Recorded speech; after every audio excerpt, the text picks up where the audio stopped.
sinulat ni San Pablo Apostol sa mga taga-ito. Ito ang aral na tinanggap ko sa Panginoon at ibinibigay ko naman sa inyo. Ang Panginoong Jesus, mga gabing sa pinagkanulo, ay lumampot ng tinapat.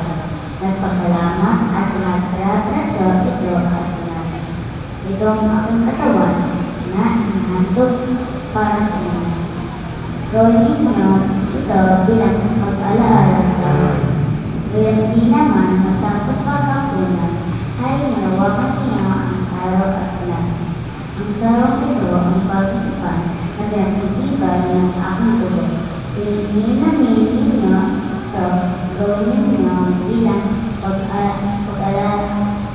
pag-alala sa patuloy kakain kayo ng tinapay na ito at iinom sa sarang ito at nakakayaw ninyo ang kamatayan ng Panginoon hanggang sa muling pagkalitawan niya. Ang salita ng Diyos. Salamat sa Diyos. Salmong